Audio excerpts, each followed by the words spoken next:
وعلیکم ناظرین، ڈاکٹر دانش real focus کے ساتھ حاضر ہے۔ نواز شریف صاحب اور اسحاق ڈار صاحب کے لیے جو راستہ بلاک ہے یا رکا ہوا ہے، اب جبکہ اس وقت پی ایم ایل این اور اتحادیوں کی حکومت ہے، 2-2.5 مہینے سے زیادہ ہو چکا ہے، اور یہ سوال اٹھ رہا ہے کہ معاشی طور پر ایک اہم ترین پی ایم ایل این کا رکن جو کہ 2 دفعہ معیشت کو استحکام دے چکا ہے، اسحاق ڈار صاحب، آخر وہ کیوں نہیں آ رہے ہیں؟ آخر وہ کیا ایسے کیسز ہیں ان کے اوپر کہ وہ ملک واپس نہیں آ رہے ہیں؟ تو سوال یہ پیدا ہوتا ہے کہ جب بھی ان سے بات کی ہم نے تو ہمیں یہی نظر آیا کہ ان کے اوپر جو کیسز ہیں، وہ جو ٹیکس نہیں دیا تھا، وہ تو سارے ڈاکومنٹس لے کے بیٹھے ہوئے ہیں، اور اس موقع پہ جب کہ مفتاح اسماعیل جو ہے وہ ایک ناکام وزیر خزانہ کے طور پہ نظر آ رہے ہیں۔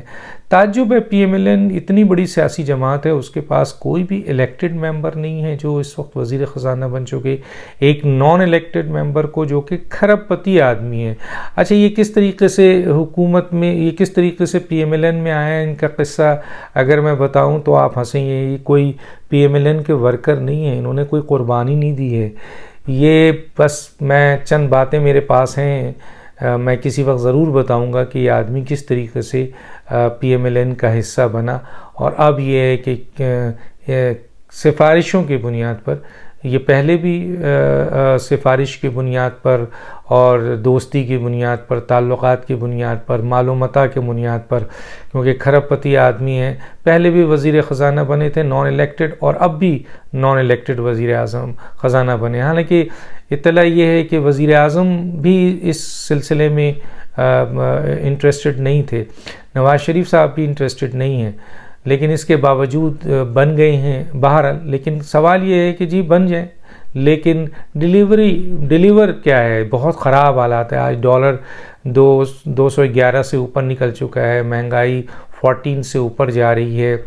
مانا کہ I M F Imran Khan صاحب کا معاہدہ ان تمام پیچھے اس کے جڑ ہے، لیکن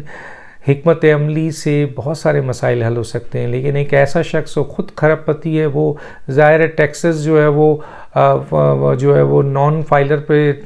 لگانے کے بجائے فائلر پہ مزید لگا دیا ہے، نان فائلر۔ اسی طریقے سے اس نے مراعات یافتہ طبقوں کے مفادات کا تحفظ کیا ہے، غریبوں پہ ٹیکس لگا دیا گیا ہے۔ بہرحال یہ اس وقت اکانومی کا میٹر نہیں ہے میرا، میں صرف یہ بتانا چاہ رہا تھا کہ اسحاق ڈار اور نواز شریف کے پاکستان آنے کے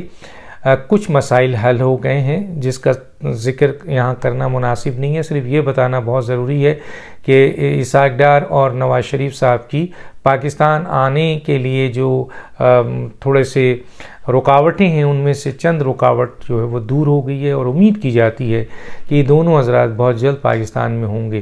اب آتی ہے بات جو سب سے امپورٹنٹ ہے، وہ یہ کہ کل کے آپ نے دیکھا کہ عمران خان صاحب نے پورے پاکستان کی عوام کو مدعو کیا تھا مہنگائی اور احتجاج پہ، لیکن سوال یہ پیدا ہوتا ہے کہ کوئی عمران خان صاحب کو بتائے کہ یہ 2 مہینے کی حکومت کے خلاف جو آپ احتجاج کر رہے ہیں، یہ اس کا قصور تو نہیں ہے، یہ سارا قصور تو پچھلی حکومت کا ہے، اور اگر پچھلی حکومت میں دیکھا جائے تو آپ کی 4 سال کی حکومت اور نواز شریف کی 5 سال کی حکومت کمپیریزن میں آلریڈی دے چکا ہوں، جو زمین آسمان کا فرق ہے، جس میں آپ بری طریقے سے ناکام ہوئے ہیں، اور اس تباہی کو اب موجودہ حکومت آئی ایم ایف آپ کے معاہدے کی بنیاد پر فیس کر رہی ہے، اور ظاہر ہے کہ آپ بھی ہوتے تو یہ معاہدہ فیس کرتے اور یہی مہنگائی کی صورتحال ہوتی۔ تو موجودہ حکومت کا اس میں قصور نہیں ہے، ماں سوائے یہ کہ جی موجودہ حکومت کا وزیر خزانہ اس چیز کے ساتھ ساتھ ایسی حکمت عملی کرے، ایسے اقدامات کرے جس سے ایک عام آدمی کو ریلیف ملے، اور یہ جو ڈالر ریٹ ہے اور یہ جو انفلیشن ہے اوپر جا رہا ہے، اس کو قابو کیا جا سکے۔ لیکن یہ ایک ناکام نااہل شخص ہے، میں پہلے ہی بتا چکا ہوں۔ تو چنانچہ عمران خان صاحب نے احتجاج جو کیا اپنی اس حکمت عملی کی بنیاد پہ کیا، اپنے اس معاہدے کے اوپر کیا، یہ بیسیکلی اس گورنمنٹ کے خلاف معاہدہ نہیں تھا۔ لیکن نکلے کتنے لوگ؟ وہی 5,000 وہاں سے نکل گئے، 3,000 وہاں سے نکل گئے، 4,000 وہاں سے نکل گئے، 25 کروڑ کی آبادی ہے، تو اس میں اگر چند ہزار لوگ نکل گئے جو فین کلبز ہیں، اور یہی وہ چند ہزار لوگ ہیں جو آپ کے جلسے جلوسوں میں معافی چاہتا ہوں، جلسے جلوسوں میں آتے ہیں، لیکن جب لانگ مارچ ہوتا ہے تو چند 100 افراد رہ جاتے ہیں، اور آپ نے پھر تڑی دے دی ہے، دھمکی دے دی ہے کہ میں جولائی میں لانگ مارچ کروں گا. موسٹ ویلکم آئیے، لیکن پھر مت مانگیے گا تحفظ. آپ کیا کہتے ہیں سپریم کورٹ سے آئیے گا، آپ کا قانونی اور آئینی حق ہے لوگوں کو آپ کے ساتھ نکلیں، لیکن پرامن طور پر آئیں گے تو یقیناً جمہوری آپ کا حق ہے، لیکن پرتشدد طور پر آئیں گے تو پھر حکومت اور ریاست آپ سے نپٹے گی. اس وقت حکومت اور ریاست ایک پیج پہ ہے. تو عمران خان کو مکمل طور پر مسترد کر دیا گیا کیونکہ 2 بیانیے اس وقت ملک میں چل رہے ہیں. میرے کسی سیاسی جماعت سے کوئی محبت نہیں ہے، لیکن جو پاکستان سے محبت کرتا ہے یا جو پاکستان کی چیزوں سے محبت کرتا ہے، یقیناً میری محبت ان سے ہوگی. ابھی جو صورتحال ہے وہ 2 بیانیاں ہیں کہ جناب جو ہے ایک بیانیہ یہ ہے کہ ملک کی معیشت کو مستحکم کیا جائے، اداروں کو مستحکم کیا جائے اور پاکستان کو مضبوط کیا جائے. دوسری طرف جو بیانیہ ہے وہ یہ ہے کہ جی جلاؤ، گراؤ، مارو، نکلو، جلسے جلوس، گالم گلوچ، انارکی اور خانہ جنگی. تو ظاہر ہے پاکستان کی عوام تنگ آ چکی ان چیزوں سے، اور اسی لیے پاکستان کی عوام نے عمران خان کو مکمل طور پر مسترد کر دیا ہے. اور میں یہ بات کہتے ہوئے میں پہلے بھی کہتا ہوں کہ عمران خان کا پاکستان کی کسی بھی حکومتی عہدے پہ، میں نے نہیں، ڈان پہ بھی کہا، انٹرنیشنل میگزین نے بھی لکھا اور ڈان نے بھی لکھا، اور بہت اہم ترین جو لوگ ہیں اس ملک کے سٹیک ہولڈر ہیں وہ یہ کہتے ہیں کہ جو انہوں نے اپنے پاؤں پہ حکومت میں اور سیاست میں کلہاڑی نہیں کلہاڑا مارا ہے، اس کے بعد یہ پاکستان کی حکومت میں کسی جگہ بھی نہیں آ سکتے ہیں. باقی اللہ ہے، وہ جو چاہے کرے، اس کے اختیار میں سب کچھ ہے. وہ چاہے معاف کرے، وہ چاہے دوبارہ لے آئے، لیکن گراؤنڈ ریئلٹیز، زمینی حقائق یہ بتا رہے ہیں کہ کچھ نہیں ہے آپ کے پاس. اور بلکہ اب آپ کہ اب جیسے جیسے معیشت مستحکم ہوگی، احتسابی عمل تیز ہوگا، اور آپ کے اوپر اور آپ کے جو رشتہ دار ہیں ان کے اوپر جو کیسز ہیں وہ بہت تیزی سے ہوں گے. بزدار صاحب، عثمان بزدار صاحب کی گرفتاری کے حالات پیدا ہو گئے ہیں. کئی ارب روپے کی کرپشن کا ان کے اوپر الزام ہے. کئی اور انتظامی معاملات کے الزامات سامنے آ چکے ہیں جو پروف موجود ہے. مونس الہی کی گرفتاری کی بھی کی بات کی جا رہی ہے کہ مونس الہی کی گرفتاری کی بھی ایکسپیکٹیشن ہے کہ کسی وقت بھی مونس الہی گرفتار ہو سکتے ہیں. اسی طرح فرح گجر جو ہے ان کو پاکستان آنا ہے، لیکن وقت پہ آنا ہے، ایسے وقت پہ آنا ہے جب پاکستان کی حکومت خود چاہے. اور اس سلسلے میں پتہ ہی چلا ہے کہ وہ آنا بھی چاہتی ہے، لیکن پاکستان کی حکومت ابھی جن مسائل کو حل کرنا چاہتی ہے اور جو چیزیں وہ نکال رہی ہے ڈاکومنٹیشن کے لحاظ سے، اس کے بعد شاید وہ فرح گجر کو یہ کہے کہ تشریف لائیے. اور اگر وہ وعدہ معاف گواہ بنتی ہیں، جس کی بڑی کوشش کی جا رہی ہے کہ وہ بن جائیں، اور ان کی طرف سے بھی سنائیں کہ ہے، لیکن ان کے ہسبینڈ احسن گجر صاحب جو ہیں وہ بیچ میں روڑے اٹکا رہے ہیں، کیونکہ فرح گجر کا ہر جگہ نام ہے. ابھی میں نے بشرا بی بی کی 4 کمپنیز کا حوالہ دیا، اس میں بھی وہ ساری CEO ڈائریکٹرز وہی ہیں.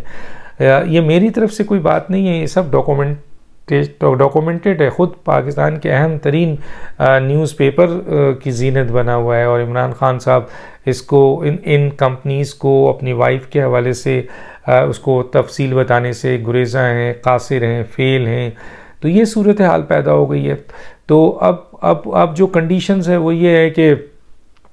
عمران خان صاحب، جیسے میں نے کہا کہ گھرے میں مونس گرفتار ہوتے ہیں عثمان، اور میں نے یہ بھی بتایا تھا کہ مونس کے نکلنے کے لیے بھی کیا جا رہا ہے کہ ان کو نکال دیا جائے جلد سے جلد، تاکہ پرویز الہی کے اوپر ایک پریشر آ جائے گا، وہ نہ آ سکے. تو اس لیے مونس کو شاید نکال دیا جائے جلد سے جلد ملک سے. لیکن ظاہر ہے وہ ادارے جو مونس کے کیس کو ڈیل کر رہے ہیں، ان کے سلسلے میں ان کے رائٹ اینڈ لیفٹ کو گرفتار بھی کر لیا، اور کئی اہم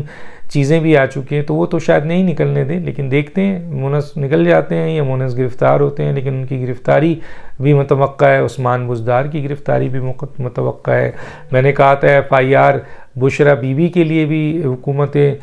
ڈاکومنٹس کے ساتھ تیار رکھ رہی ہے. اسی طرح چند اہم ترین پاکستان کے چند بیوروکریٹس، میں نے کہا تھا کہ جی وابڈا کے جو چیئرمین تھے، کیا نام ہے،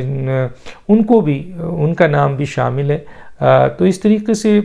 عمران خان صاحب کا فورن فنڈنگ کیس کے حوالے سے اور بھی چیزوں کے حوالے سے، کیونکہ عوامی طور پر تو وہ مسترد ہو چکے ہیں، اور پاکستان کے کوئی اسٹیک ہولڈرز ان کو سپورٹ کرنے کو تیار نہیں ہے، ماں سوائے 1-2 ججز جو کہ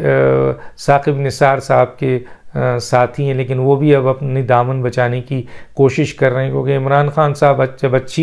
جب پوزیشن میں ہوتے ہیں تو خود ہی دامن دوسروں سے بچا لیتے ہیں، چاہے وہ محسن ہی کیوں نہ ہو. تو بظاہر یہ بہت ہی ایک چیزیں سامنے آنے والی ہے. آپ کو یہ آپ دیکھیے گا تقریباً کوئی 2 ہفتے یا 3 ہفتے میں چند اہم تبدیلی پاکستان میں ہونے والی ہے، اور اس میں اہم ترین گرفتاری بھی سامنے آئے گی. ڈاکٹر دانش کو یاد دیجیے. اللہ حافظ.